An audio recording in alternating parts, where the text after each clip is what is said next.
Bugün sizə kimlərdə mütəmadi olaraq tip 2 diabet üçün yoxlanılma edilməlidir, bu barədə danışacağım. Müasir dünyamızda tip 2 diabetin rast gəlmə tezliyi və yaşı hər gün biraz daha artır, biraz daha cavanlaşır.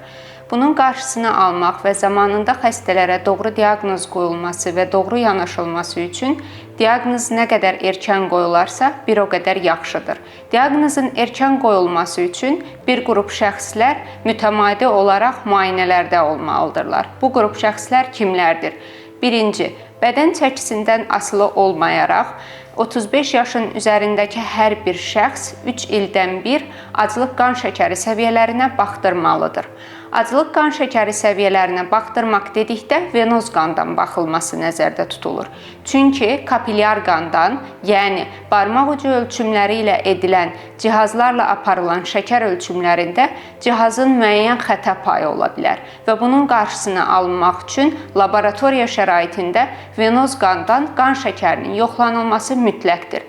Digər bir qrup prediabeti olan və yaxud nə zamansa prediabet diaqnozu qoyulmuş şəxslər ildə bir dəfə aclıq qan şəkəri səviyyələrinə baxdırılmalıdır.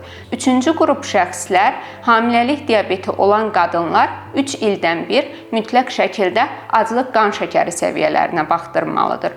Dördüncü qrup, bu qrup şəxslər bədən kütlə indeksi 25 kiloqram kvadrat metrənin üzərində olub və aşağıdakı xəstəliklərdən və ya durumlardan hər hansı birinə sahib olan şəxslərdir.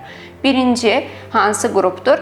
Birinci və ya ikinci dərəcəli yaxınlarında tip 2 diabet olan. Birinci dərəcəli yaxınlara aiddir ana, ata, bacı, qardaş. İkinci dərəcəli yaxınlar nənə, baba, xala, dayı, bibi, əmi nəzərdə tutulur. Yəni bu yaxınlarınızdan hər hansı birində tip 2 diabet varsa və bədən kütlə indeksiniz 25 kiloqram kvadrat metrənin üzərindədirsə, ildə bir dəfə qan şəkəri səviyyələrinizə baxdırmalısınız. Nə zamansa insulin dirənci diaqnozu qoyulub və yaxud diaqnoz qoyulmasa belə, sizdə insulin dirəncinə aid klinik əlamətlər varsa, ildə bir dəfə qan şəkəri səviyyələrinizə baxılmalıdır.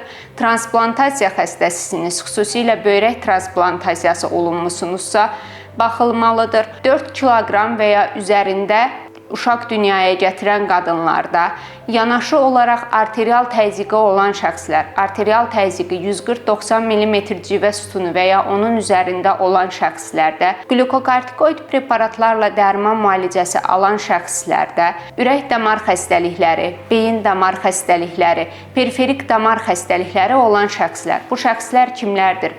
Ürəyində hər hansı bir səbəbə bağlı miokard infarktı keçirmiş, ürək damarlarına stent qoyulmuş, ürək damarlarının açıq ürək əməliyyatı olunmuş şəxslər və yaxud insult keçirmiş şəxslərdə periferik damarlarından, yəni aşağı ətraf damarlarına stent qoyulmuş şəxslər mütləq şəkildə ildə bir dəfə qan şəkərlərinə venoz qandan baxdırması vacibdir.